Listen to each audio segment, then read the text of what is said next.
wants to get off stage?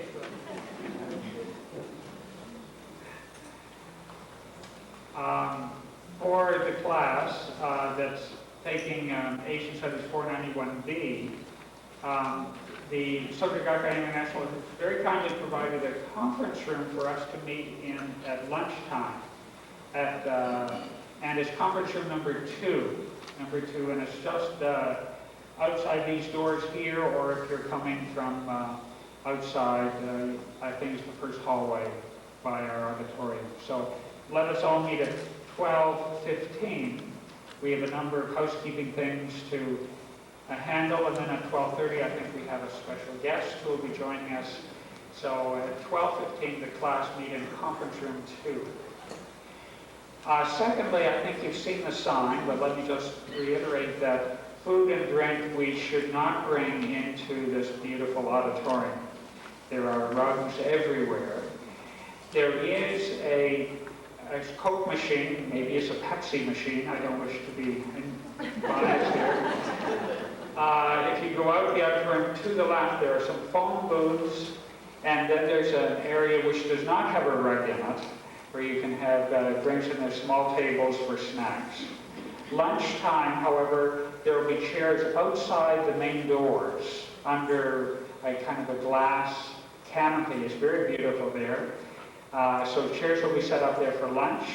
Those of you who would like to have, it's going to be Chinese vegetarian lunch. There are lunch tickets on sale, but we have to purchase them in the next hour in order to make sure you have them, or next half hour, next 30 minutes. So because they have to phone in the order and have time for them to be prepared. Washrooms. I'm not sure where the washrooms are. To the left. To the left. Thank you. Are there any other housekeeping matters? Well, let me just begin, therefore, by introducing our moderator for this morning. Really, our director for the whole series, namely Venerable CarlBecker Somo. I think many of you know her, but some of you may not know her, and you should be properly introduced to her as really the leader of the Women's Buddhist International Movement. Lekshe, as friends call her, organized the first international Buddhist women's movement, or conference, I should say. She has published a number of books, one called Shakyadita, Daughters of the Buddha. She has been leader of an organization by that name as well, and there are probably membership forms that could be acquired if anybody asked at the desk, which has a regular newsletter. Lekshe, I think, is off to Ladakh to organizing a conference of, she can perhaps explain that to you when she comes up later this summer. She has published also, or is publishing a book on seeing Buddhism through American Buddhist women's eyes, something like that. And also another book that's in manuscript form is about to come out on the feminization of Buddhism.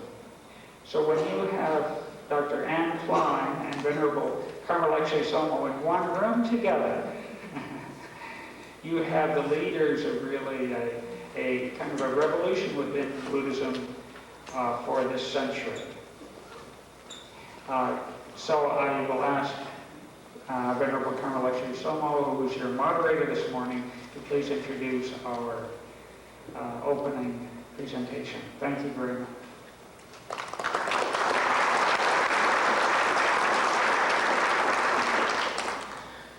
I would like to take this opportunity to give my thanks to Dr. David Chappell, who thought of this project originally, conceived the idea. He's a visionary, and he had the concept of the importance of Buddhism, the perspective of Buddhism on current contemporary social issues. So I really have to thank him from the bottom of my heart for working so closely together with me on this project. And much of the success is due to his hard work. I'm sorry to have started early today. I reached for the program and found that I grabbed the menu instead. But it's now my great pleasure to introduce our first presenter, who is a well-known figure in Hawaii. His name is JohnLake, and he is a native of Maui. We call him Kumu JohnLake because he is a master of hula, dance, and chant. In fact, he's considered the foremost chanter in Hawaii. He received his MS degree in political science from the University of San Francisco, went on to get a master's degree in education, completed a second master's degree in Spanish linguistics in Spain from the University of Valencia. He taught in San Francisco for 5 years before returning to Hawaii and has retired from his position as a teacher at St. Louis High School after 32 years.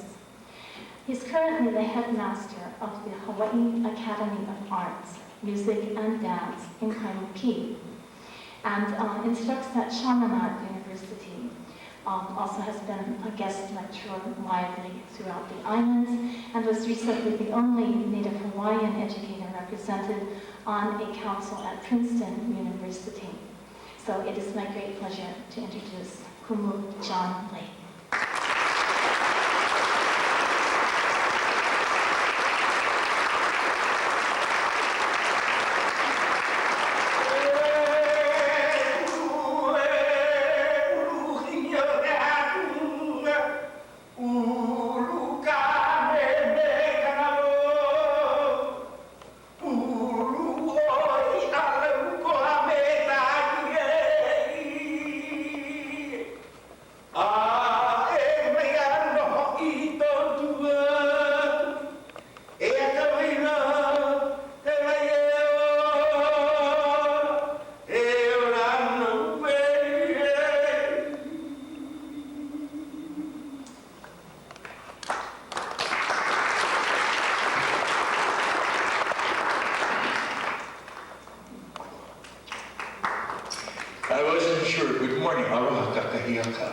I wasn't sure where we were going to be, so I made sure I bought myself a fan. But the opening chant this morning, I greeted with you. In the continuum of Hawaiian beliefs, we call upon the gods of all the multitude of gods. In reality, they're characteristics of human personality. And we call them to gather here, the God of life, living waters, Kan. We call upon Ku, the essence of bravery, fortitude, and confidence. We call upon Uhi'alaukoa, who is God of abundance and growth, his name Mirono. And we call upon the Ie. And these are the gods we ask them to come and be here. For this is your altar, as it says. And here is the waters that give life. May we all live. And I'd like to share one very important chant before we go into the lecture. And I think it's very important because it has something to do with our topic of living and dying, but in the Hawaiian culture. The gods, as man's ancestors, share every aspect of his life. They share his greetings to the day, give him the wisdom to live it well, and when needed, the ability to see happenings in the days to come.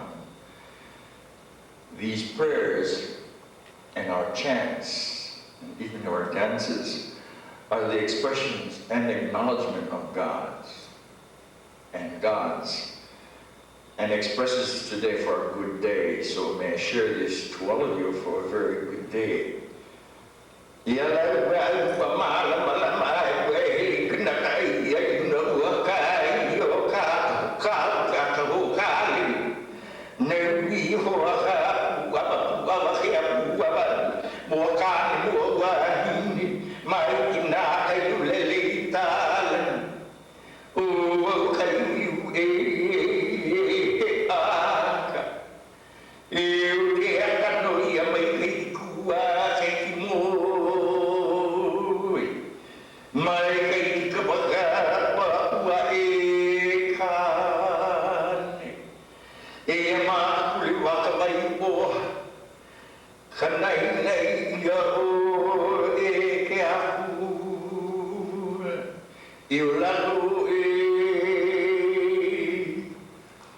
Awake, it is a day, it is light, man is about. The red dawn has shown itself, the gloom of morning. You have consecrated the upper root, the dark hour, the light hour, the consecrated drink of the gods. The cock and the hen has raised their heads. My cow has risen and have climbed up to the heavens. I am a ghost, a spirit. Now men are awaking from the eastern to the western pillars of the heavens. From Kahiki, or the horizon, from Kahiki Kappa Kappa comes the rains of Kani, the waters of Kani, the waters of life. Here is a prayer to the waters of purification. Adoration to you, O God. Give us life, we pray. And this is a prayer, a chant, that many of our people of old, as they arose in the morning, would give prayer. A prayer was a natural phenomenon in giving thanks and recognizing the importance of the essence of this ola, or life. Ke ola ana a kumake ana. Iloko ni ka ike me na hana Hawaii. Living and dying in Hawaii. Before entering upon the description of these two very essential experiences, all human experiences, it is perhaps advisable to make certain points clear to you, the listener, who will range from those interested in Hawaiian lore as such, for its own intrinsic interest, to those of you who are conceptualizing the similarities of spiritualism in the various aspects of our religious beliefs, and to those who have professional and academic backgrounds, versed in conceptions and terminologies of cultural and sociological anthropology. In the description of the Hawaiian ohana system, which is endemic to our discussion today, of living and dying in the traditions of Hawaii, in pre-contact Hawaii and succeeding generations, everything here is purely subjective in the Hawaiian mind. My sole and only concern is to relate to you, truly in terms which I hope will be clear and comprehensible. I leave it to you to interpret and analyze in terms of whatever set of concepts you may adhere to and that interest you, be it religious or non-religious, be it spiritualistic, psychological, cultural, sociological, comparative, and historical. Of course, for any human being, it is not sensible for any human being as a cultured creature whose thinking is pervaded by his or her own subjectivity to pretend to be wholly objective in recording what others experience, think, feel, and do. The Hawaiian life cycle, both physical and psychic, or the spiritual, experiences and ideas, is the subject element in the consciousness of a living people, a living folk, and moving within or a part of nature and family and community in Hawaii. A Hawaiian's oneness with the living aspect of native phenomena, that is, with spirits and gods and other persons as souls, is not correctly described perhaps by a common used word, rapport. Certainly is not by such words as sympathy, empathy, abnormal, supernormal or neurotic, mystical or magical. It is not extrasensory, for it is part of the senses and yet not of the senses. It's just a part of natural consciousness of the normal Hawaiian, which we call ike papiru, ike papalua, or second sight. Beliefs of the Hawaiian peoples arise out of sensory, emotional, and mental experiences. And reading quite a bit of the literature on Buddhist outlooks, we find these three main experiences over and over again. They are conceptualized in terms by the Hawaiians of traditional heritage, of interpretation and rationalization, but the commonly held foreign notion that these beliefs, by the way, represent nothing more than intellectual accumulations of traditional superstition will be seen to be devoid of truth. Beliefs originate in something concrete and tangible, or psychologically sequenced involving sensation, emotion, and observation, interpreting, and finally rationalizing. In a word, these are not beliefs merely, they are man's records and interpretation of those experiences. To comprehend the psyche, may I use that word, of our kupuna, our ancestors, our Hawaiians, it is necessary to enlarge the implication of a very important word, that's relationship. Beyond the limitations of interpersonal or social, the subjective relationships that dominate the Hawaiian psyche, like all other Polynesians, basically goes like this. We are with all nature, in totality, and all in part, separately apprehended and sensed as personal.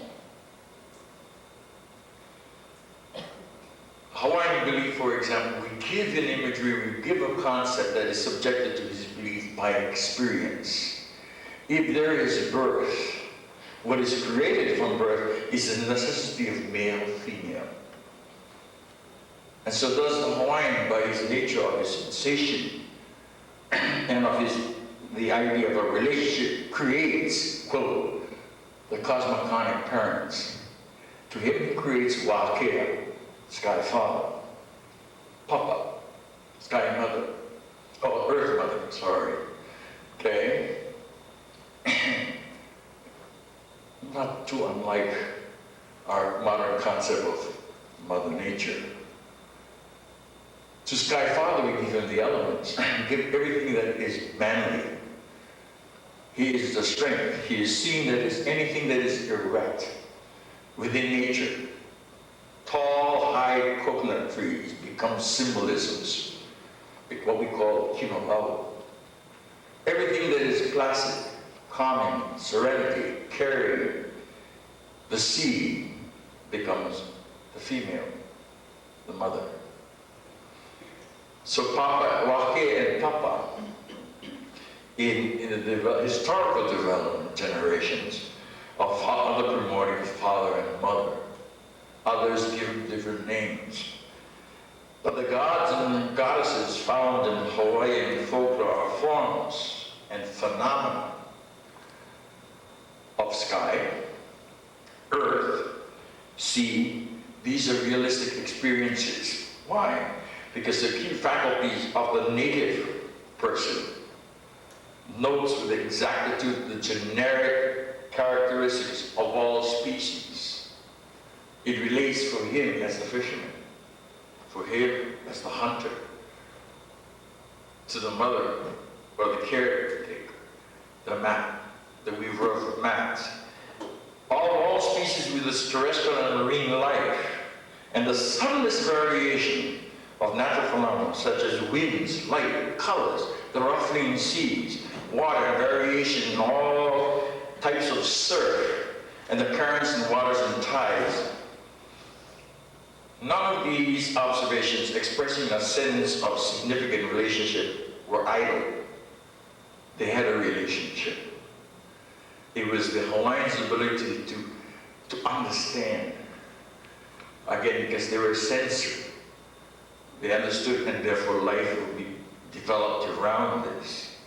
One of the most notable things about the relationship of the Hawaiian people to external things is the fact that whatever is noted and distinguished as significant psychically has some real, specific, and definite role in the business of living.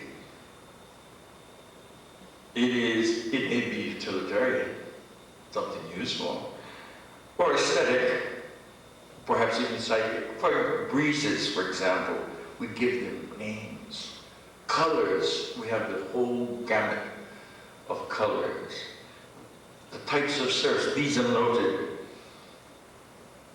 We give them names because they were related to different types of things. If you are a fisherman, you know the types of tide, and you give them a personality. We stand here in Nu'uanu, and Nu'uanu has 3 different names for the types of rain. As a stranger to these islands, we would arrive to the Pali lookout and say, it's raining, period. To the Hawaiian, he'll recognize that rain. These are light, gentle rains. These are refreshing rains. And that comes down, well, these are heavy rains, let's get out of the water. Okay, and we give them a personality. Same as the surfer, the fisherman, and the voyager who leaves, and you recognize types of sea. If you're a surfer, you know what I'm not sure what any of you, but the days of old, we named the type of surf that was good for surfing. Okay, whether you were going to hang 10 or lose your entire board. If it was lala or muku. We gave that person out of the wing. It was a 3rd set. And he says, lala. Meaning, this is the surf we will recognize. I know it. I've been identified. I know this wave. And I will pull to the right and I'll pull to the left. He has experienced it. He has sensed it. And we give it a name. We don't say, well, that's a wave. I think it's moving to the right. We don't say that. We say, ayakalala, kekailala, ayakaimu. And so when you say that, the surfer knows. Or the fisherman knows. And he knows his seed. Just as the hunter and the woodsman and the bird hunter, when he goes to the mountains. They are personified and in the way they were used. Living was an experience fraught with exact and definite significance. One had relationships only with what was tangibly as part of one's living. The old Hawaiian had no pure science, and he did not indulge in art for art's sake. It was a necessity. We enjoyed it because it was a simple gratitude of living, and I needed these, and therefore they were utilitarian. Here's a chant we would like to refer to. Khan, the god of the living waters. When a child is born, the term is referred to hanau kahua, pukamai kapu'au, meaning the child before, at the time of conception, even before conception, is planned for and is catered to before pregnancy even occurs and up to the time of pregnancy. And the hanau kahua, meaning that fruit comes from the womb. She or he are catered even prior to that. We will get that in a little while, but to Kani in this particular message, the giver of life. When a child is born, he's given the term, instead of saying uhane, or the spirit of life, for a child we refer the term manawa, which in that sense means life for that very beginning. It has many, many meanings. But here's a chant. It says, oh Kani, what it is like Khan recognizing the God of life, of creation, who instilled in all mankind what we call wailua. The Hawaiian term referring, translated, meaning 2 waters. The physical being and the spiritual being. And as of course biologically we know that most of us emit more water than anything else. That the first 20 pounds we lose in a diet is water. To the rest of the world it's called the soul. But through his brother Lono, the God of peace, this is another characteristic, a balance, the God of love. peace, fertility, and abundance. It is He who makes things grow and gives yield to a fruitful harvest, manifests itself in the multiple forms as the healer. The Hawaiian calls him Mauliola when it deals with health, strength of body. He who casts out ill forms from infirmities, physical and spiritual. Ola is the Hawaiian term meaning life. Ho is a causative, that which causes life. In this chant, Kani said, we call upon Kani, the god of life, the recognition of an entity, the recognition that there is something supreme that gives us this existence. O Kani, transform the earth, let the earth move in one piece, the land cracked and fissured, the edible ferns grow over Lono. Let the kupu-kupu cover the dry lands, these are green ferns. Gather potatoes as stones on the hills. The rain comes like the side of cliffs, the rain's falling from heaven. The potato falls from the heavens, the wild taro is only taro now, the taro of the mountain patches. The only food is out of the wilds, O Kani. Kani and Mono, God of the husbandman, give life to the land. Until food goes to waste, and in this particular part, where life continues, ends, and begins again. Until the food goes to waste, until the sprouts in the ground, until the leaves cover the land, and such be plenty of you, Kani Mono, the burden is lifted, we are free. In other words, the recognition that there is a constant, there is a cycle in life, and we are dependent on it. It is very important to make clear and fundamental importance relating to the Hawaiian concept of the individual, each of us. He's not an individual, he's an individual within a framework of a family. He's a continuum. There's a continuum of the individual relationship to the family. The most important ingredient in the family is the hiya, or the firstborn. For the firstborn, later born, are links in the chain of heredity and heritage from ancestors to the kupuna. Before and in their turn after death becomes ancestor. From the prenatal period throughout life and beyond death, the individual is regarded as free, whole, and independent entity. However, everything relating to this individual within the matrix of the family, or the ohana, as individual alone, is unthinkable. In the context of Hawaiian relationship, historically, with the arrival of Christian ethics, of personal salvation of the soul through good deeds and the inclusion of free will and private ownership, it became an apostate to the Hawaiian belief and to the Hawaiian thinking. The individual is yes one, but the individual by itself is necessary, is dependent upon the social maturation. The experiences he has, or she has, with father, mother, sister, brother, cousins, uncles, aunts, etc. Cleansing and setting things right is not done before a judge. Well, that came later. It's done before the father and the entire family. You've heard the expression today used constantly, ho'oponopono. Ho'oponopono means to set things right. Who do you go to? Who becomes your adjudicator? No one else except the family in which you exist. But to the family, it's not only the immediate family. It is, you might say, the located family within a region. Sometimes we might say that everybody becomes a busybody and knows everything. Well, yes, that's right. Because you can't get away with anything. It was a responsibility of all to make sure and ensure the growth of the individual child. and move into it.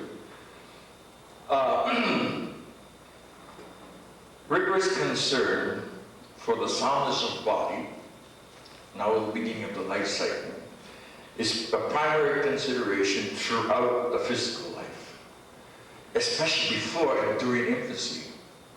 We call it kahua o kapiko, or kahua o kapu'au, the fruit from the womb. Coition in physical breeding as a means of perpetuating the ohana was even more important than personal health. Beauty and physical grace are equally important and systematically cultivated. The infant was treated as in life as a malleable form whose features and form could be molded. In growing up, I remember very carefully, in line up as a child, your grandparents, for it was the role of the grandparents, not the role of the parent. The role of the parent was to take care of the needs, the sustenance. The grandparents took care of the nourishment, the mental, the social, the relationship to the family. And my grandmother used to love the idea of massaging the fingers, constantly, the arms, and all parts of the body, the most important part below your navel, primarily because it ensured health and good body, and of course promoted the idea that from this particular part of the body will ensure longevity, will ensure continuance of life. The child was molded understanding these concepts, aloha. We use it every day. We even have an economic expression here in Hawaii. It's called the aloha spirit. And we have editorials trying to figure out what it really means. It is dependent upon the eye of the people who are perceiving it, those who are writing about it. But like Pilahi Paki, one of our great individuals, she left a beautiful understanding of it. But in the word itself, really gives you an understanding of how precious life is. When we say aloha, alo, literally translated means presence. So if I look at you, all of you out there, I recognize your presence. The ha, for us, is translated means the breath of life. So when I say aloha, it is necessary for you to return it to me. Because if you don't, for me, you're dead. You're make. You have no life. If you do not recognize life in me, then my aloha that goes out to you bypasses you. That means, well, I thought you lived for a while, I guess he isn't. Right. It's very similar that we say aloha oi. Okay, we sing that song, which is written by a great queen who borrowed it from a German drinking song. And we sing it nostalgically. Okay, all you have to do is add the oompa beat in the taverns from Germany, and you'll recognize it's a different song. But she, well, took the license and decided, I love that melody, let's slow it down. And she wrote it for something that occurred right across on the other side of the Pali, down in Maunawili, in the area known as Aloha, of all things, Aloha Oi Drive. And had to do with a love affair that took place, but could not be. I will not name the people who were involved, but it had to do with the event that could not ever be.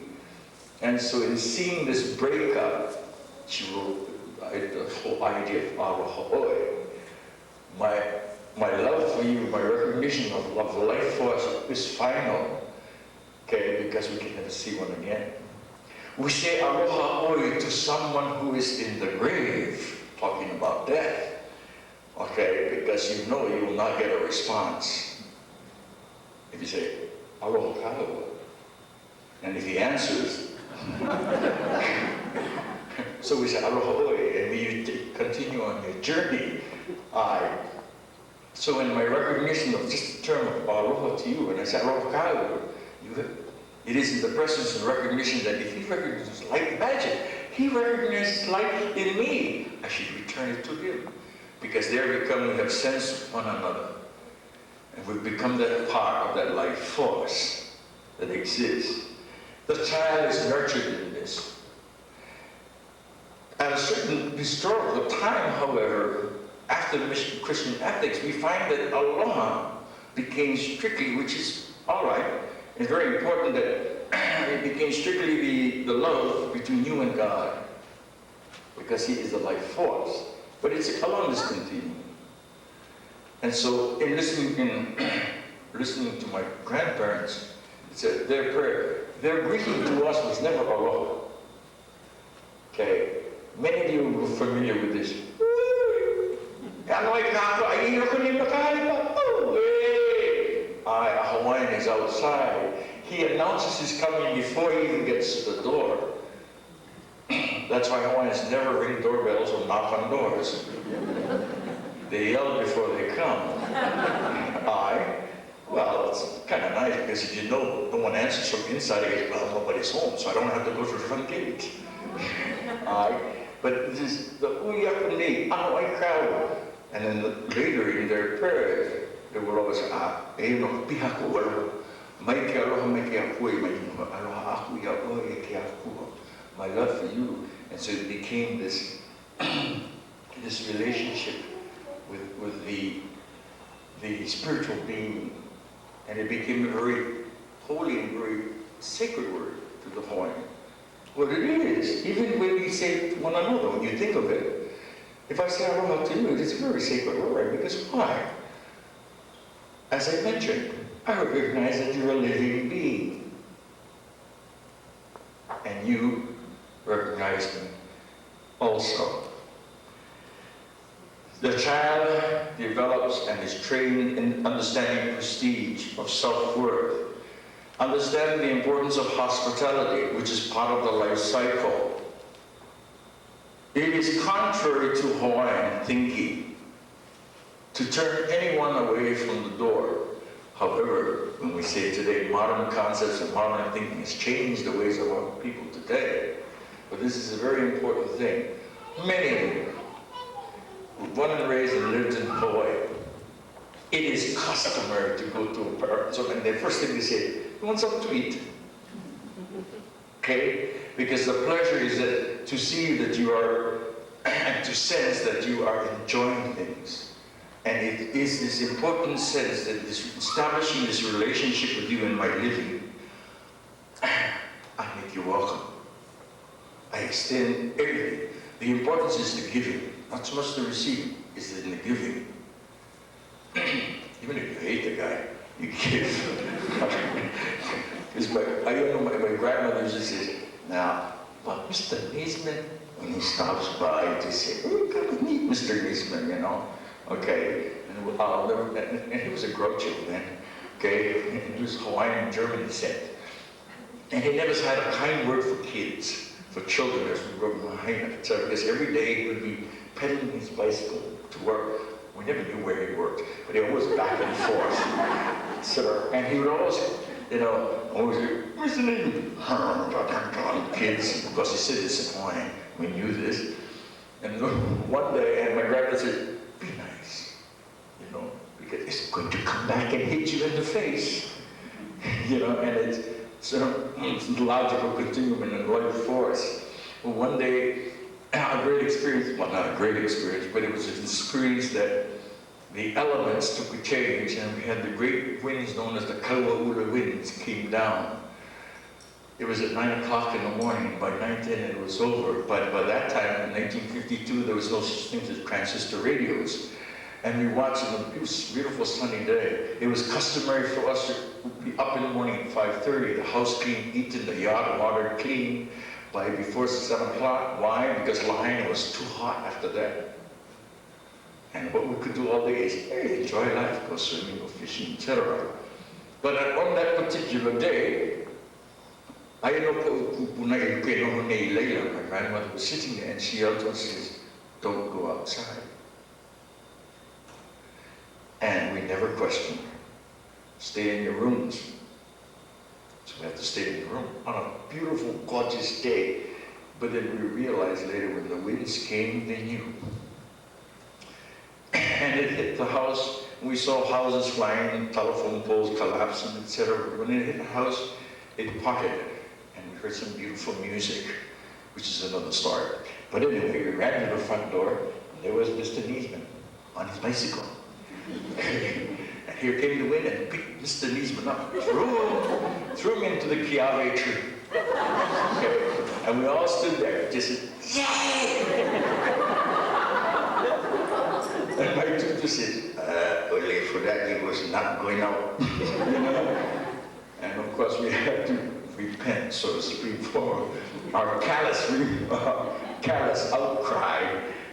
Well, we got him out of the tree. But the importance of hospitality, good times, social, economic, and psychic security was important within living. The solidarity of a living ohana is important. The respect for the kupuna and the ancestors. Guardian spirits for the consideration affecting all members. Now in the life cycle, as you take from birth to death, Hanau was the child, in preparation of the child, the coming of the child, the carrying of the child. Within 24 hours of the birth of a child, ceremonies are given. It's very important. We don't do it today. Some people do continue. A party is given. Okay, sometimes some of the stereotypes think of a Hawaiian, he's always having a party. But it's called a ha'aina ma'awaiwai. Very, very important. Very important. Because ma'awaiwai, upon the birth of a child within the family, literally means clearing the path, clearing the way, meaning for things to come. May the good Lord, so to speak, make everything go right for this child. For all the people around and serving and caring for him, that the trials and tribulations in life is made easy. So therefore, the understanding to the Hawaiian that aha'ena ma'awaiwai, again, the eating of sustenance is literally becomes a symbolism. May his life cleared away. The firstborn. After the first year, then within a week or so after the child is born, another aha'ena or party is given. And that is called the aha'ena palala. The aha'ena palala, in other words, and we don't celebrate. Some people just saying they're just constantly having parties. But this is when the rest of the family, all uncles and aunts and the whole, if you're from Namakuli, all Namakuli turns on. The festivities honoring the child and the parents.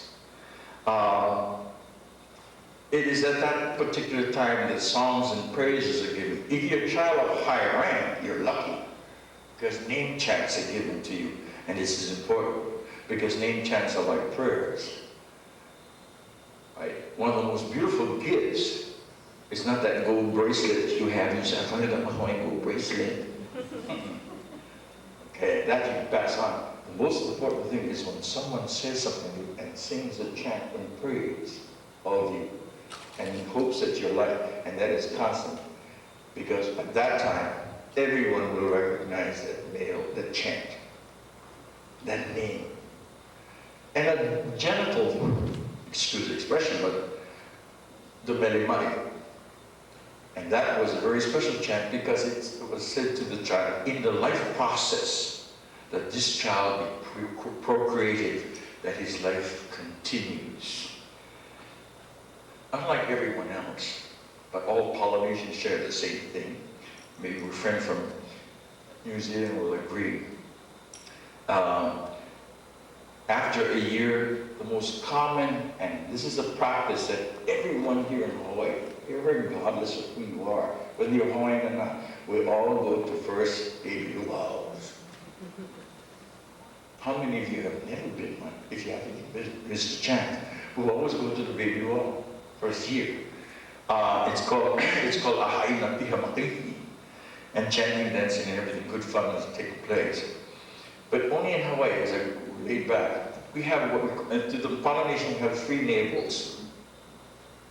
Very rich. Okay, we might not have much money, but we have 3 navels. To the Hawaiian, the 3 navels are as such. The fontanelle, here. And so that after the child is born, it's very important for parents and the grandparents to watch the fontanelle. It is called a piko keakua. It is the navel to the gods. This is where God sits. It is in Hawaiian, the word is called manawa, as I mentioned earlier. And the manawa, at that time for that child, is a life. It means feelings, it's affection, it's sympathy. And it could be referred to at that child, at that particular time, the spiritual entity of human being. The manawa was a spirit that gave life, animating essence. The second piko, so therefore it is the recognition of a relationship between the child and the creator, keakua. The second piko, or navel, of course, is your own umbilical, as we call it, equivalent. Anyway, the navel cord. And even that is nurtured. If after it's usually the umbilical cord is 2 inches, cut 2 inches from the center, and it's tied, and it's watched tenderly by the parents and grandparents. If it falls off too soon, the remark is, well, the child is going to constantly be hungry and lazy. Okay? This is my experience. But if it falls off within the 7-day period, he'll be straightforward, strong. This piko or navel is the existence of recognition and the relationship tied to your parent, that you have ancestors. The third piko or navel is between your knees and your regular navel. It's called the money. And this piko is an important piko because it is your longevity. It is your life force that continues in generations to come. For proud is a man if he bears forth children. For the seed is planted and that seed continues in the continuance of the life force. The child is weaned. The responsibility of the child's diet, health, proper informal and formal training rests generally grandparents. Grandparents are very important. Little by little we've changed today. They are responsible for the body molding, the health, the vitality, etc. At the period of 5 or 6, the child ends his weaning period. We call it in Hawaiian, or the dangling years. Because prior to that time, girls and boys stayed with their mothers. There was no separation of sexes because to them there was no sex. It was just little kids running around, came from the sea. But at a particular time, at the end of the dangling year, the child, the boy now, becomes and ends his period, and he enters the halemua, where the young man is entering adolescent life of his man. His life cycle is given the sacrament we call the ipu'olono. When he is brought into the halemua and dedicated to Lono, the provider, which marked his transference from eating and living common with women and entering the company of men. And the gourd, an ipu gourd, is given to that child. We don't do that much today unless you were very much involved in halaus. The ipu rono, this gap up here at the pali, by the way, the environment, as you drive to the pali, in our chants of Nu'uanu, is called the ipu orono. The gourd vine represented growth and a symbol of abundance. As he continues in life, ho'omanamana, meaning to empower the child. Hawaiians were, to say that Hawaiians had a religion came as times and periods developed, but it was best described of Hawaiian as being religious. He lived by prayer and thank of the recognition of a life force beyond him. He was taught to respect, be ho'okipa. Ho'okipa, to always expect people and to be giving. He was taught to respect the elders. He was taught ancestors. He was taught the knowledge of genealogy prior to written word. And of course, the importance of marriage. Unbeknownst, it was common for the young men. Okay. For a girl, for when a boy married, he left his family and went to live with a woman. I won't make a comment about why. Okay? But I think it's common. Usually we say that, when parents cry, there goes my daughter. As they let her go off across her life and are not too happy the following week when their son-in-law moves in. How do they? And we're talking about death. Hawaiian belief in death is important because it's characteristic of life. Whether we expect or know that death is coming, we anticipate death as a period of time, as a movement into another dimension, into another world. We refer to death as make, ha'ule. Ha'ule is to fall over. Huli, or just plain on hala, pass away. It is a separation of the uhane, of the vailua. He moves in life. For example, if you are a living soul, each of us, as I mentioned earlier, possesses vailua, a physical and a spiritual. I can fall into a deep sleep and my other soul can travel. This is Hawaiian. People, we would say historically, some of the misconceptions believe that this is folklore and superstitions. But you can't tell a Hawaiian that. He believes that his other self can travel while the body lays at rest. And this is where, and it wasn't until, of course, the 1800s that we developed this, what we know as today, best explain the use of the term deja vu.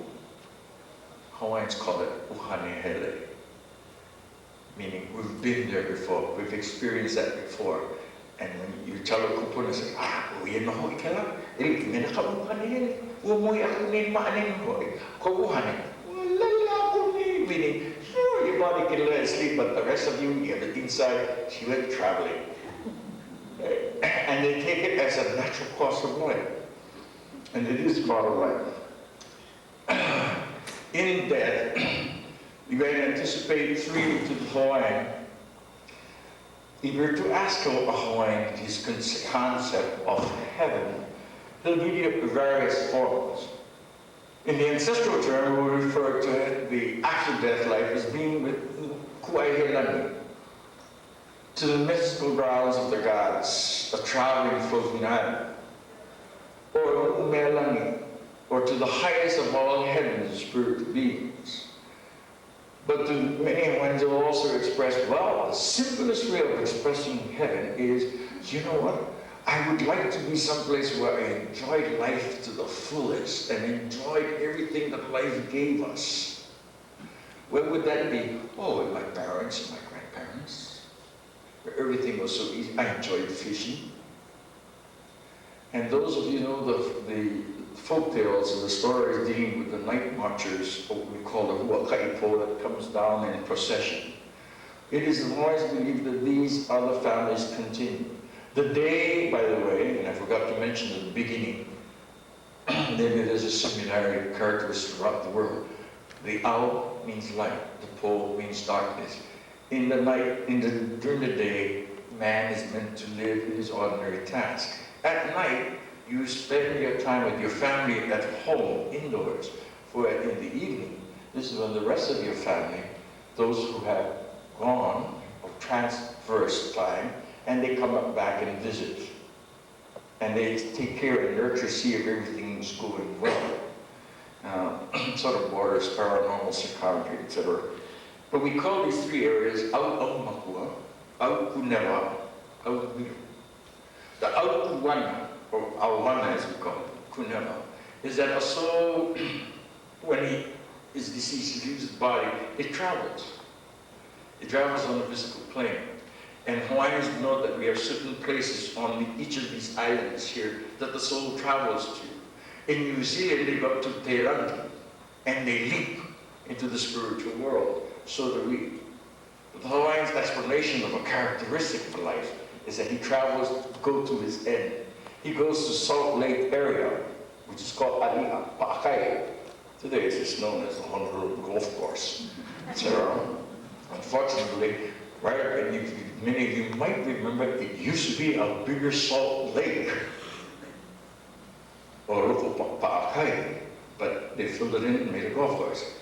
But some remnants remain. There's a large slab up on the side of the mountains facing towards Honolulu, and that is a puhaku there, and that's where the souls leap off. If you go beyond the point, there's a guardian spirit who looks like a caterpillar who pushes you back.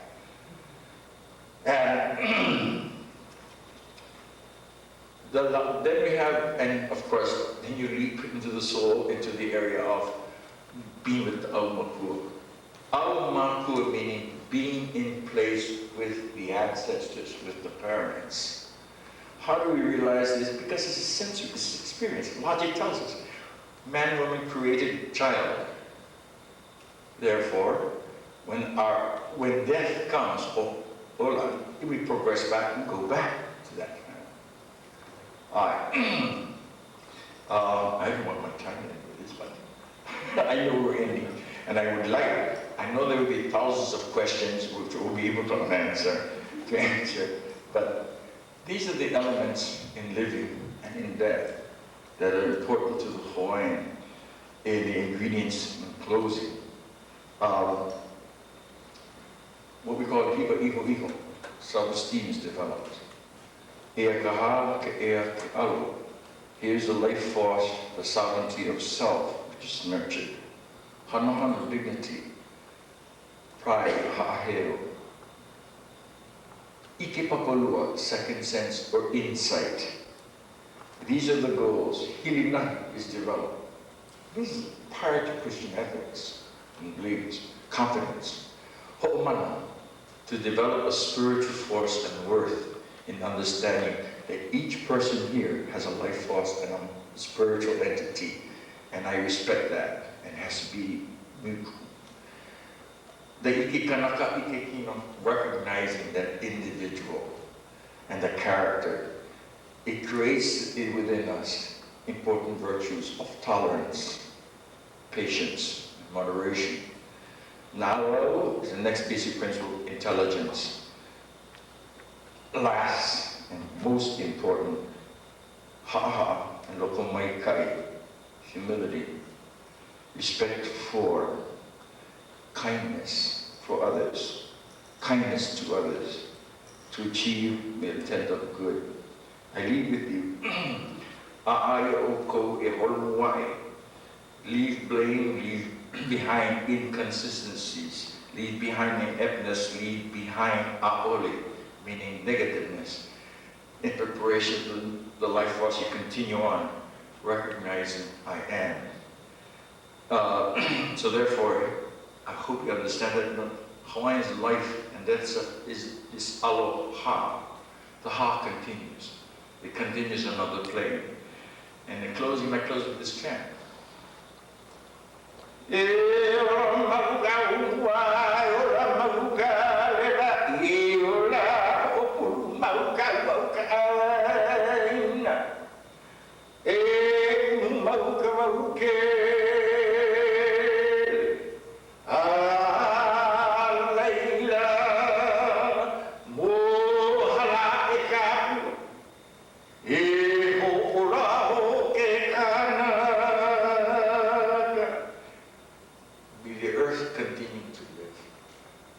May the heavens continue to live.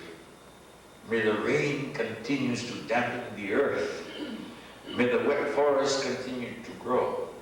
Then the child, the flower, will bloom again, and man shall live again.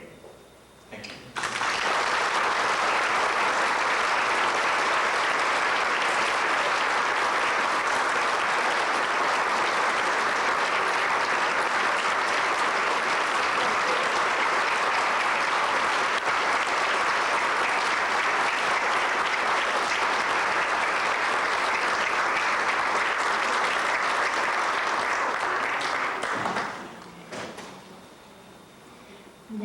thanks to JohnLake for his insightful presentation of the entire Hawaiian view of life. I forgot to mention that John was selected from amongst all of the Hawaiian kumus to welcome His Holiness the Dalai Lama last year and to preside at the ho'okupu offering and blessing and welcome ceremony that we had for His Holiness. He is also very highly respected for his integration of the Christian and Hawaiian points of view. Thank you very much. Now our next, I'd also like to invite you to participate if you have time later this afternoon in a panel discussion. I'd like to go. I have classes beginning today.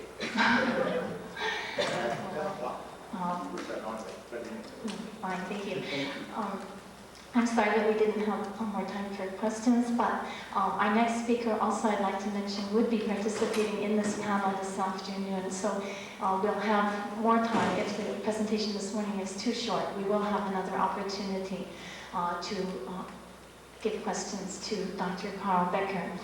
Dr. CarlBecker is a very well-known personality and scholar in Hawaii and in Japan.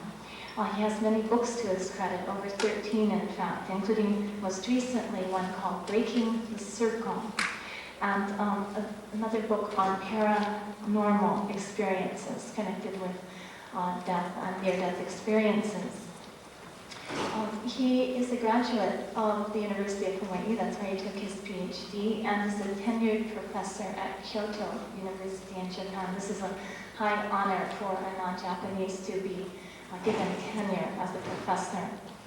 He specializes in medical ethics and Buddhist ethics and brings a great depth of scholarship to his understanding of medical ethics in Buddhist perspective. I'd like to welcome Dr. CarlBecker. And it would be very healthy if we could all stand and get rid of that carbon dioxide. Blow out as long and hard as you can through your mouth, and then inhale through your nose.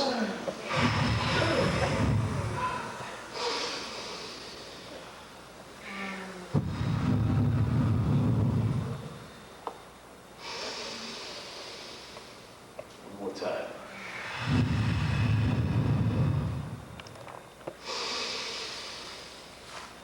When the oxygen comes up by the brain, as people used to snort, know it has a big impact. Have a seat.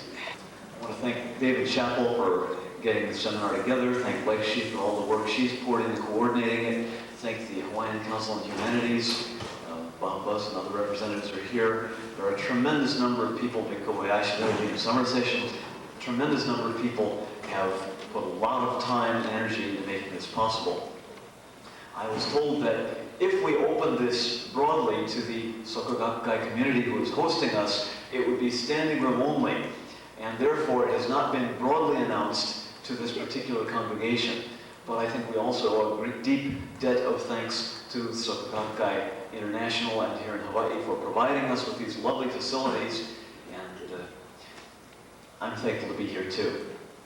This is, I don't know whether it's my first home or my second home anymore, but I retain a home here and lots of friends and family, and enjoy coming back.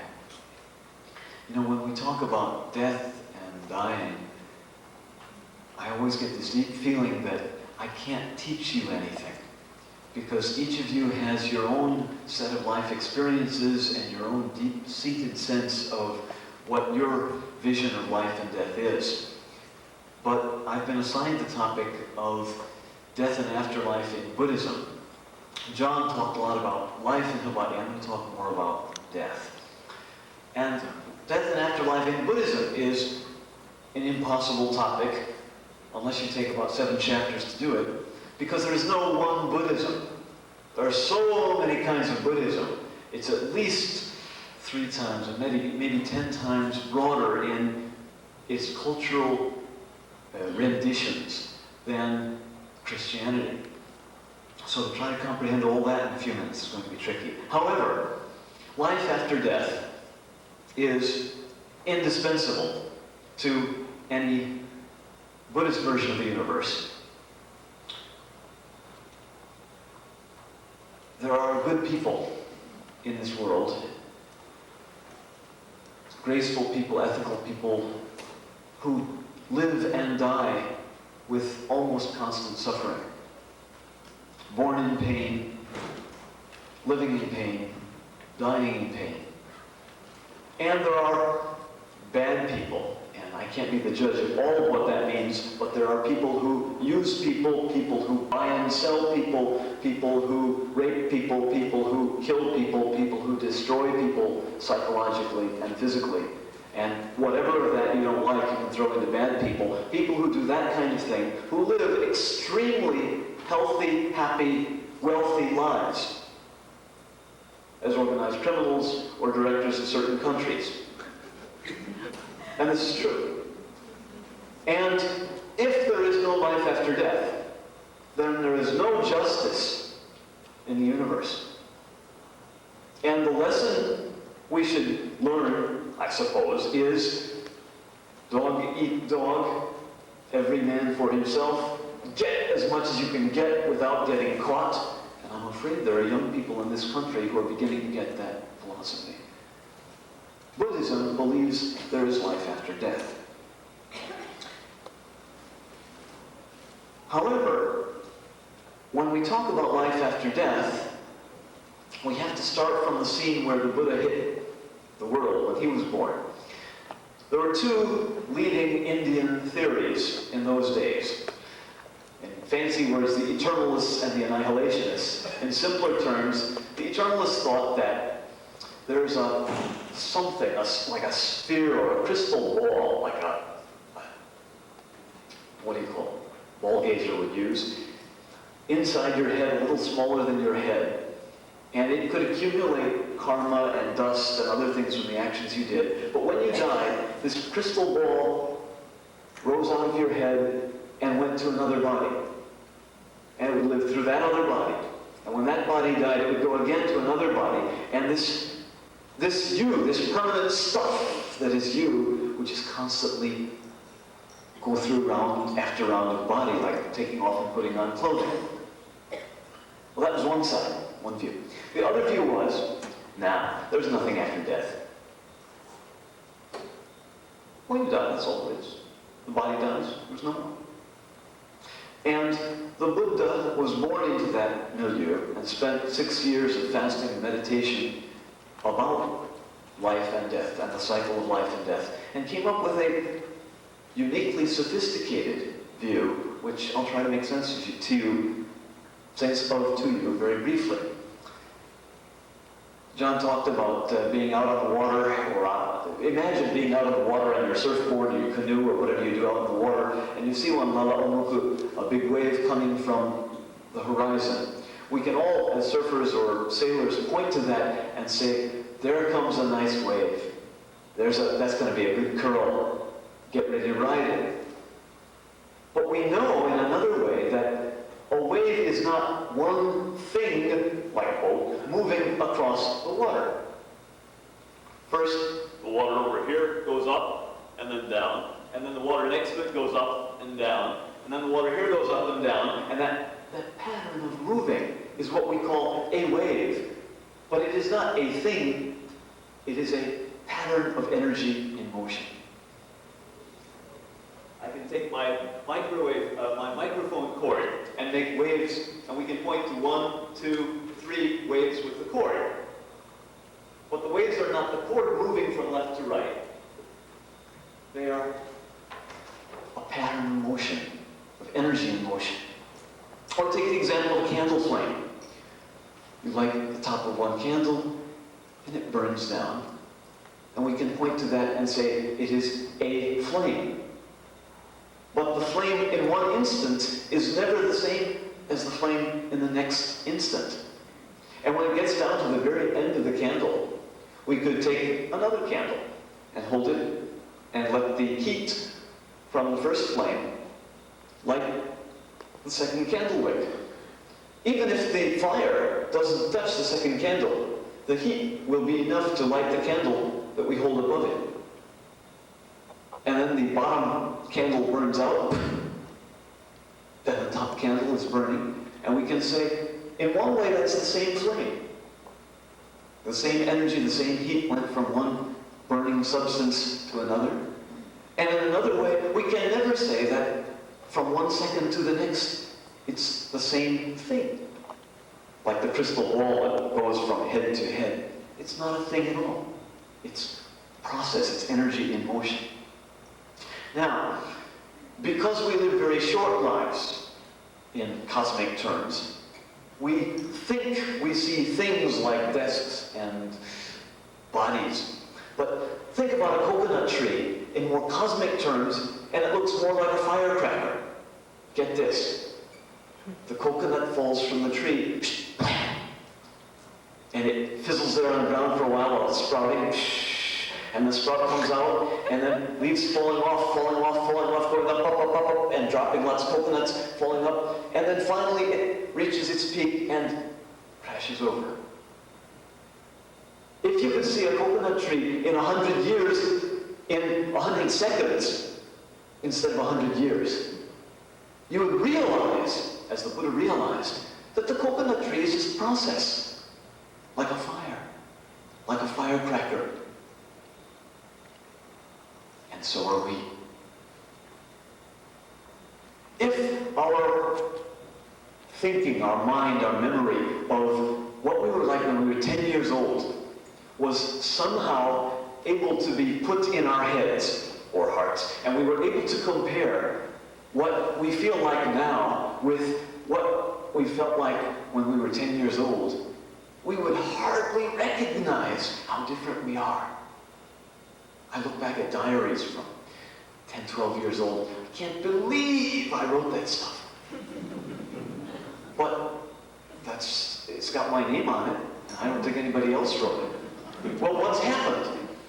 I am like the flame. I am like the wave. I am the coconut tree. I am always energy in motion. I'm not solid stuff. And when you realize that, you also get a realization about the relationship between this life and the next life. Now, Buddhism believes not in reincarnation, that's a Hindu word, but in rebirth. And the distinction is this: reincarnation is like the glass ball going from one body to another, or changing clothes, where the center you substance stuff is always there. But in Buddhism, it's energy in process, energy in motion. So when you ask the Buddha, did I have a former life, and will I have a future life? That sort of presupposes there's an I. But the energy that I am being now will continue into other life forms. And it may even bring with it some of my memories or dispositions, desires, likes, dislikes. But let's say I'm reborn as somebody else 20 years from now. Is that person going to be me? Of course not. Will he be totally unrelated to me? No, that's not true either.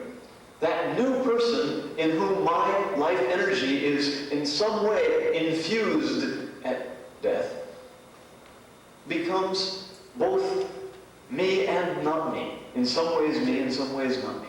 And that person evolves and changes too. Like the flame lighting the new candle. Or like a lightning flash from the person who's dying, who's losing that life energy. And that lightning flash goes to, the Buddha says, a waiting womb, a waiting mother, a waiting animal, to whom that energy is appropriate, the kind of womb that energy is seeking, and flash is born there. But it's not only in material bodies. There are 6 roads, 6 kinds of life forms that we can be born into in Buddhism. And they include both humans and animals in the middle 2 roads, but also titans and heaven dwellers in the invisible realms, not necessarily above us, but just in different dimensions. And ghosts and hell dwellers, who are also in different invisible dimensions. And before we poo-poo this dimension stuff too much, let's remember that 100 years ago, nobody had thought of X-rays or subatomic particles or black holes or a whole lot of other invisible stuff. And we may learn there are a whole lot more kinds of invisible stuff that we don't know about yet. So I'm not going to argue that there really are heavens and hells or where they are, but it's not an impossible or a ridiculous view. And the fact that we don't find heaven in the clouds or hell in the magma doesn't prove that they don't exist in some other interpenetrating invisible dimension. Is that cool? So people can be born into different levels according to the desires of their lives and the kinds of heart work. Karma means action, but it's not only physical action, it's the action of our thinking. The kind of action tendencies we set up by the ways we think right now are what will dictate the way we think when we move on to the next life. Now, the Buddha in his meditations looks at the way different people are reborn, and his disciples ask him, does that mean that? Like the Hindus, the eternalists say, the good people are born into good places and the bad people are born into bad places, and the Buddha says, not always. Wait a minute, I thought we were going to get a just universe out of this life after death stuff. And the Buddha says, in the long run, it's just. Karma is absolute, but what makes the difference is how you're holding your consciousness at the moment, or it's a long time period of transition. And if your consciousness is desirous craving of certain things, then those cravings at the time of your passing will influence where you project your energy before the next birth and find yourself born in that situation. If you have gracious, heavenly, expansive thoughts to bless as you pass on, you may be placed in a heavenly realm where you have the opportunity to bless as a God for some time in the future. If you're full of lusts and cravings and angers as you pass on, you may find yourself as a ghost or a hell dweller in the next birth. But even heaven and hell are temporary. Go round and round in the wheel of samsara, and the more you see it, the more you understand it, the more you want to get out of it. And the only way out is such complete selflessness and desirelessness that when this body dies, there is no energy to be attracted anywhere else. Or the energy is just sort of all dissipates and merges into the universe of energy, rather than retaining its focused attraction. Now, this is a very brief survey of Indian Buddhism, but when Indian Buddhism comes to Japan and China have a very different cultural background, which I started to talk about last night. And Buddhism changed the Japanese-Chinese view in important ways. The Japanese view, which I'm most familiar with, I'll focus on, was kind of like the classical Greek view. That is, when you die, you go to an underworld, a netherworld of shades and corruption, and it's kind of dark because we bury people under the ground, and it's dark underground, and it's kind of corrupted because people who've been buried for a while smell and rot. And there are myths in the Shinto tradition of people who have tried to seek their dead relatives, and they found them rotting and stinking, and realized that although they were alive in that rotting and stinking world, that was not the world that we living people wanted to be in. And they came back to the living world and purified themselves. So the picture of the afterlife in early Shinto was that ancestors continue to live in this shady world, and they can come as ghosts to haunt us, but it's not very happy after death. It's just a continuum. Well, Buddhism changed this picture in two ways. Number one, it gave them the idea that there are not only sad worlds and dark worlds like the underworld, but there also are heaven worlds and happy worlds possible after death. And many people in Japan in the 7th, 6th century, when Buddhism was coming in from China and Korea, were very happy to learn that they could be in a happy world. Prior to that, only the kings or the clan chief could be in a happy world. Everyone else was in a netherworld. And the second impact was that the way we live and think right now affects the way we will be reborn into one of these other life levels, or as another human in a happier or sadder kind of body. So the Japanese did pick up, as the Chinese did pick up, on those aspects. However, both the Japanese and the Chinese already had this strong idea of self-continuity, that the self will go on after death as an ancestor in the netherworld or in the other world. And the philosophy of Buddhism, sophisticated as it was, did not have the strength to overthrow that cultural ingraining, as maybe it won't in America. This is a big question for Buddhism in America. Can Americans believe and grasp the wave theory, the flame theory of the self, instead of the I go on and I'm me after death theory that Christianity tends to believe? Well, the Japanese and Chinese had the idea that you go on after death as a self. And therefore, although they adopted the views of heavens and hells, and fighting titans and hungry ghosts, and the view that some people are reborn as people or animals, they didn't get the notion that that next identity will be in fundamental ways different from this identity. And therefore, the idea that humans are reborn as humans is kind of downplayed in the Sino-Japanese Buddhist tradition. And into this situation where Buddhism is encountering Shinto in the 8th century and they're beginning to work out their relationship to each other in Japan, as JohnLake said, religion begins from religious experience, and the Japanese are having some very powerful religious experiences, which nowadays we call near-death experiences. It was typical for people of state in Japan to be laid in state, to be laid out in what we would call awake in English, for a week or 2 weeks, while people would honor their body, bathe their body, pray for their spirit. And not so infrequently, people pronounced dead would wake up after a couple hours or several days. Well, you know, this is the reason we have laws in most states in the world now that we have to kill the dead people. It's true. You have to take the blood out of someone who's dead in most states of America to make sure they don't come back.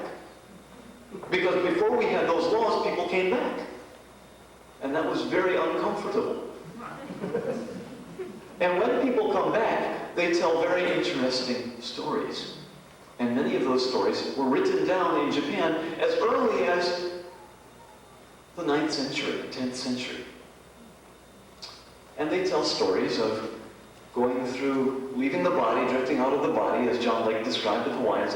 Almost every culture has out-of-body experience. And then, because the body is dormant, dead, not something they can go back to, they go through a tunnel and into another world.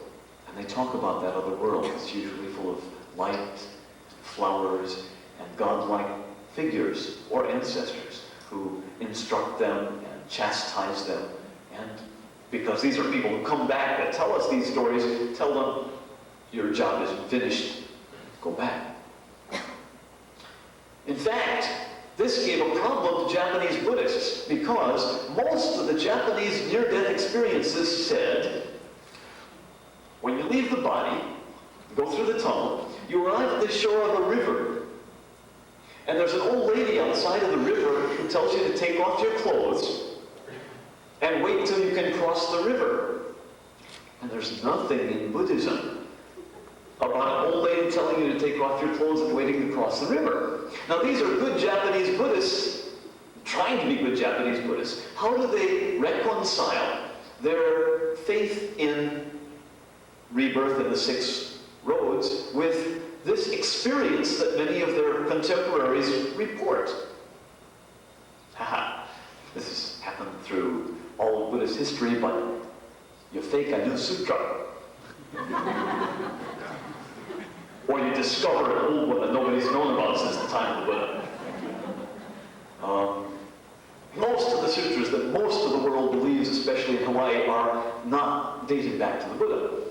And maybe that isn't important, because they're based on religious experience. In the Japanese case, in the 10th century or so, they wrote the Juokyo, the 10 Kings Sutra. And in the 10 Kings Sutra, it introduces this trial period of waiting by the river and taking off your clothes and being pecked at by crows and a whole lot of experiences that were clearly taken straight from the Japanese near-death experience. And now that it's in sutra form, and we know pretty well when it was written and how it was written in the 10th century, it's justified, it's legitimatized. Other people experienced the next life without waiting for their own near-death experience, through meditation. And they found that starting in 4th century China at the latest, Chinese meditators found that they could visit heavenly realms or hellish realms, or the Pure Land, other realms of a next life, and see who was there and how those realms operated in a very deep state of meditation. And this practice continues up until about the 13th century in Japan, and much later in Taiwan and other places, especially Taiwan and South China.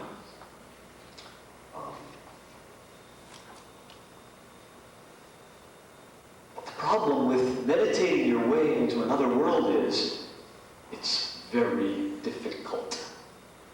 Not only do you need long ascetic practices and living away from all personal desires, all personal possessions, of course no sexual activity, no non-vegetarian food, a very strict regimen of short sleep and long walking meditation. I've been through some of that, and I'm not sure whether the visions I've experienced are as far as they're supposed to go. It's a very difficult process. Most people cannot take months out of their daily life to do that, or will not. And even if they take months out of their daily life to do that, they do not get the visions of the other realms in a few months. The Buddha spent 6 years and then continued for the rest of his life. So, the Japanese Buddhists began to focus increasingly on the teaching that consciousness at the moment of death will govern our next birth. And the famous Saint Honen is reputed to have spoken the mantra, Namanda, the praise the name of Lord Amida Buddha, the Buddha of the next land, the Pure Land, millions of times during his lifetime, because it was a time of war and chaos and plague, and at any time, no matter what hit him, if he were in his heart chanting, praise be the Buddha of salvation, the Buddha of the next world, then that thought in his heart would draw him into that next world when he passed on. And it was his disciple, Shinran, who came to the conclusion that if that's true, if deep faith in a saving Buddha is adequate for salvation, then the power that saves us is not just our own chanting of a name or chanting of a mantra. It's that salvific power that's out there. And we can be grateful for that power and respond to that power and not even have to chant all the time. Now this leads to all kinds of heresies, because maybe you could do anything bad and still be saved. And Shinran said, no, there are limitations on what Amida's going to save. But the trend is pack it all up now. From the Indian perspective that self is energy in process, flame or wave in motion, we move to a Chinese-Japanese picture of a self which can be reborn into heavens or hells, depending on its ethical lifestyle. And from there, that's still an elite, limited Buddhism in early Japan.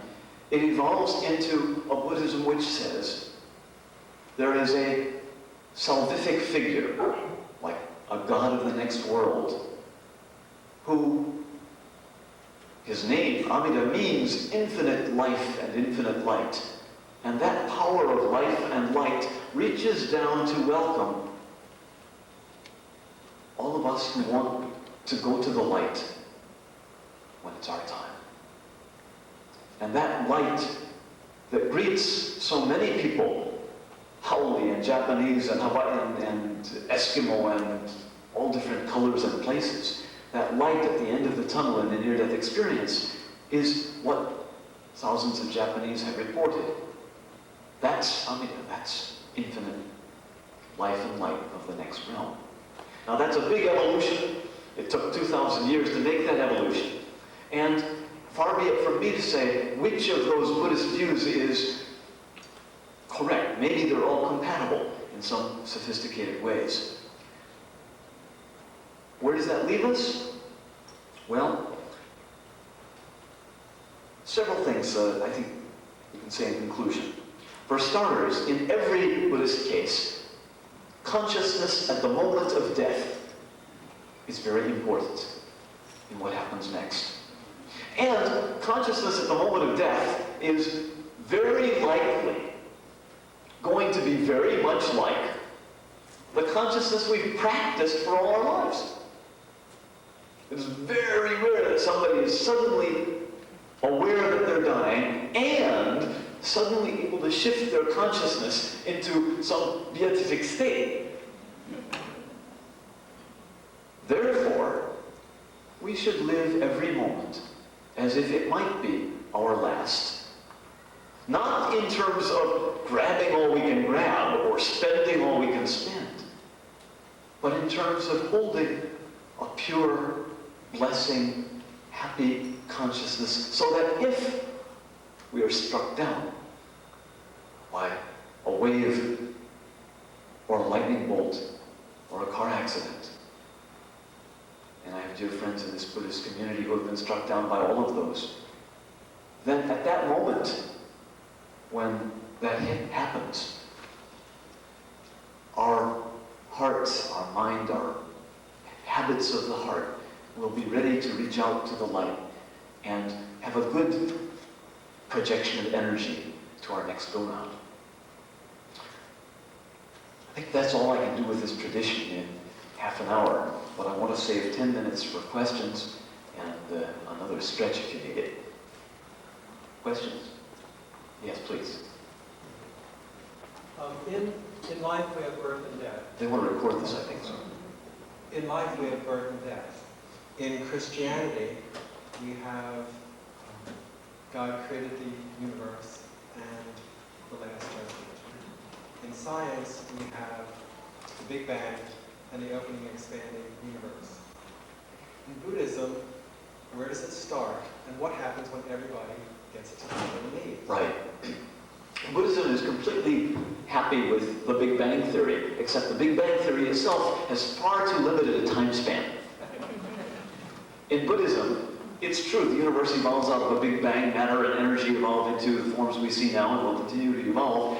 But not only does the universe ever expand, there will come a point, billions or trillions of years in the future, when that expanding energy will once again begin to contract and collapse in on itself and come back into one inconceivably dense, heavy black hole type situation. Now we can't go back, is it 18 trillion? In English, I don't know how many years it is ago that the universe is supposed to have started, but the theory was that, the black hole, or something incredibly dense, inconceivably compacted energy exploded, and from there the universe is continually expanding. Well, the Buddhist theory is that's just one cycle of one universe. And the universe does expand that way and evolve that way and then contract and fall in on itself. And then another universe explodes out of that collapsed energy and expands over trillions of years and collapses in on itself again. And that wave cycle, mind-bogglingly long, is all part of the energy we're part of. Ultimately, all of our energies will be reabsorbed into this universe, if you will. But in the process, those of us who have consciousness feel a lot of suffering. And the difference between inanimate matter exploding and contracting and us being part of the cycle is we suffer. And the Buddhist philosophy is designed not only to account for the way the universe works, but to enable us to transcend or get out of our selfhood before the end of the universe, so we don't have to suffer for the next 18 trillion years as one kind of consciousness or other. I don't know if that's an adequate answer, but that's what the Buddha is. Question? Yes, over here, please. What about those who are unconscious at the time of death and perhaps very much on heavy drugs? This is very common.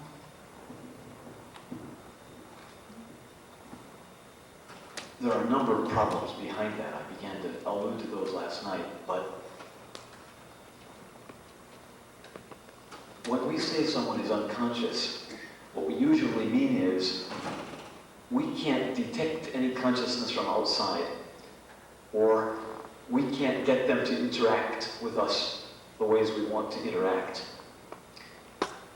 Doctors at Chiba Prefectural Hospital in Japan, some 4 or 5 years ago, were working with a number of apparently vegetated people, unconscious for all practical purposes. They couldn't get the right brain signals from them.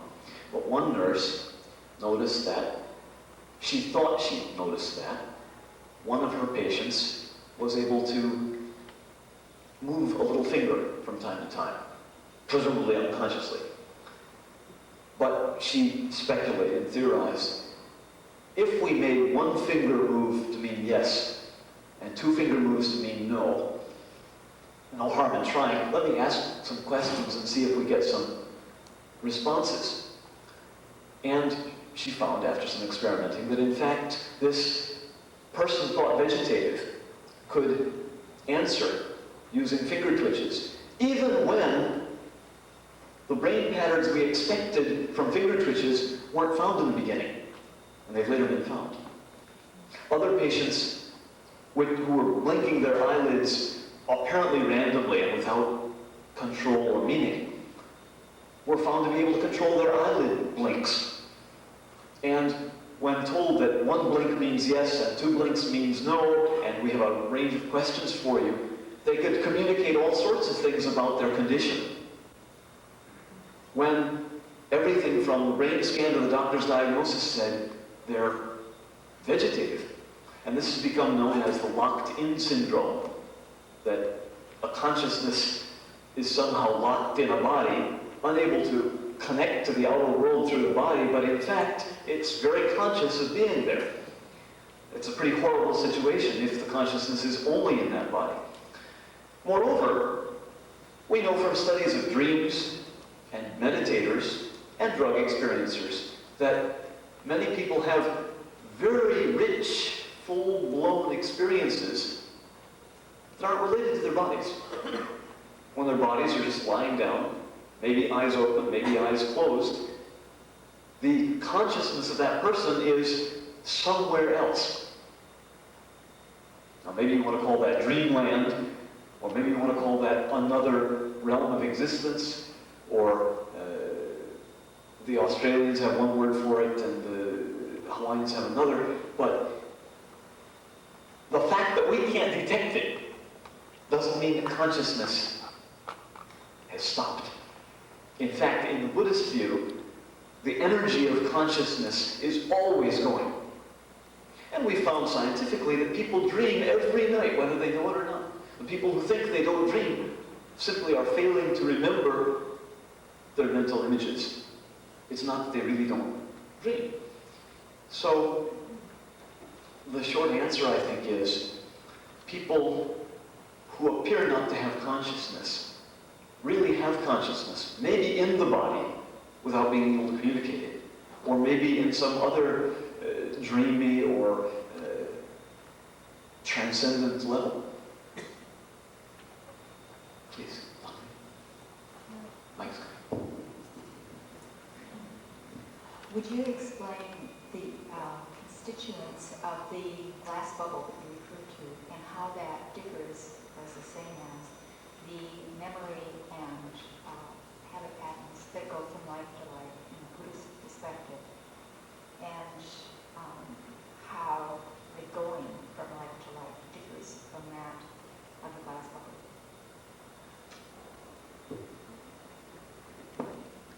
How does the glass bubble theory differ from the Buddhist theory? Is that the question?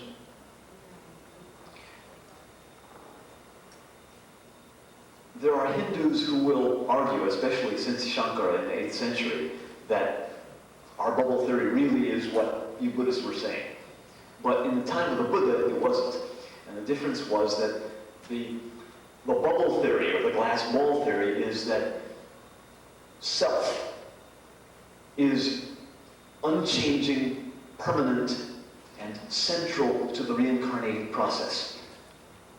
And that regardless of what clothes I put on or take off, in reincarnation terms, regardless of what body I put on or take off, that the real self inside me is unchanging me.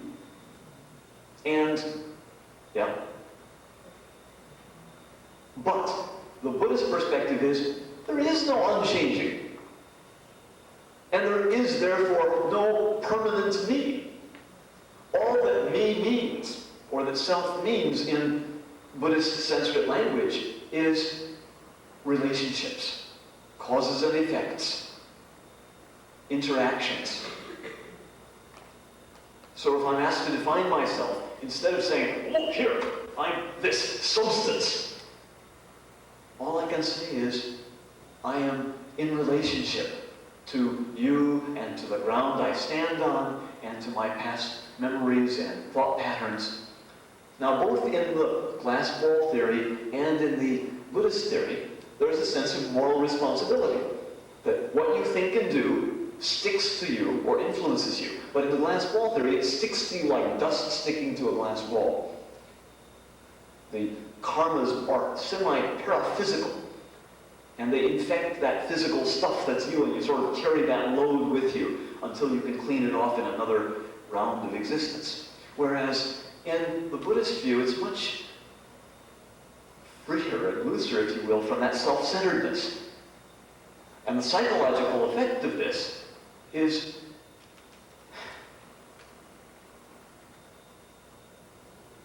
the Hindu tendency is towards a whole lot of selfishness. And the Buddhist tendency, or desired direction, is to a dissolution of the self. The Hindu ideal is for a merging of my little self with my big self, who is Brahman, the overweening, overarching, ultimate self. The Buddhist ideal is a breaking up and dissolution of all my personal habits and fixations and everything, so that I'm just, nirvana means a blown out candle. I'm no longer caught in existence. It's like my light merges with the sunbeams, my water merges with the ocean, my breath merges with the air.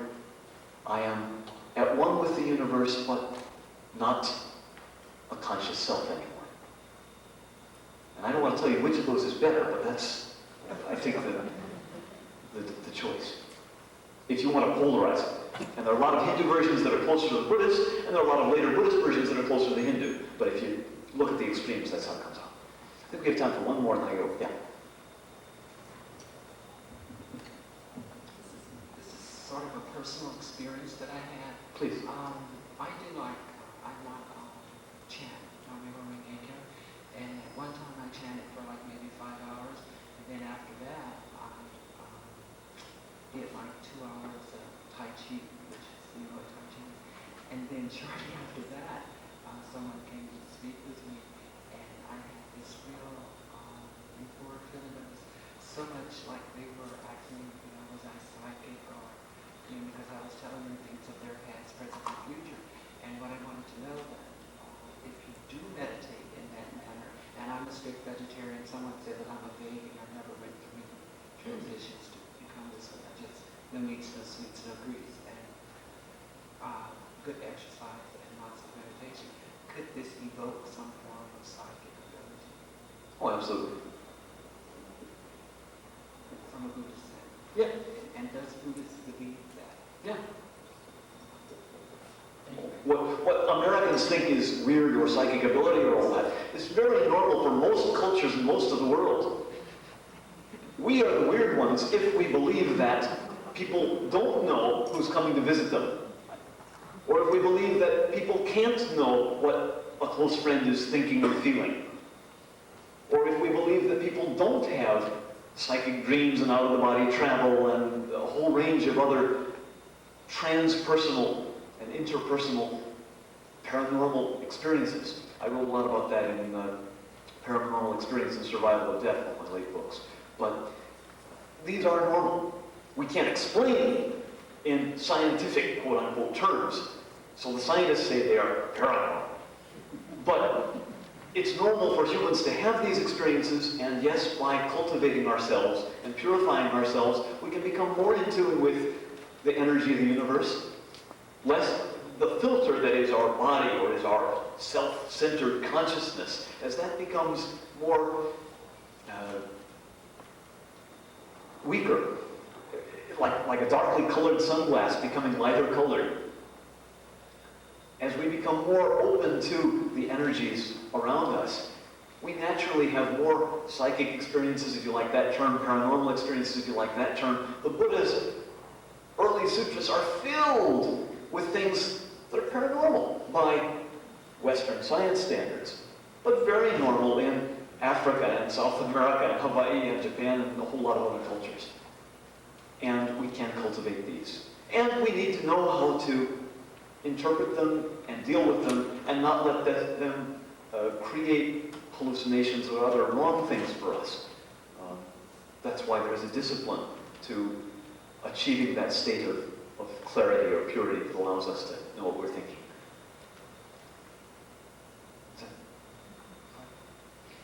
Thank you all very much.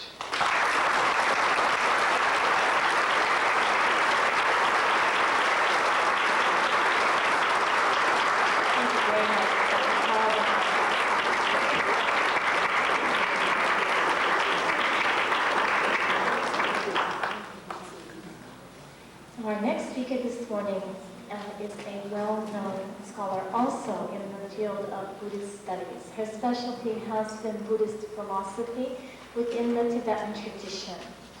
Within the Tibetan tradition, she has had the good fortune to study with many of the great Tibetan masters of this century from various schools within the Tibetan tradition.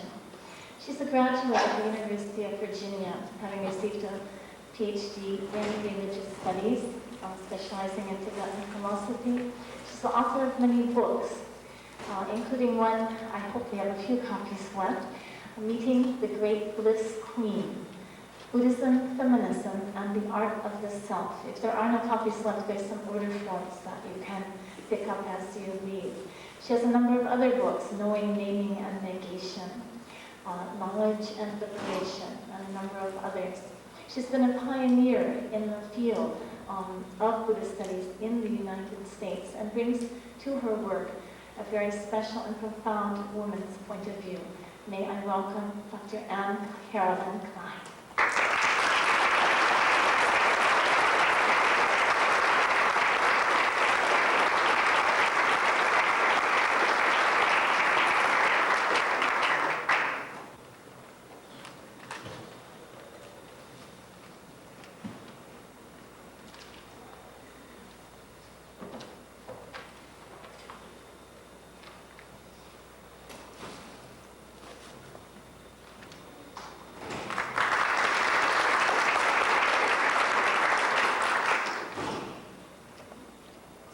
Thank you.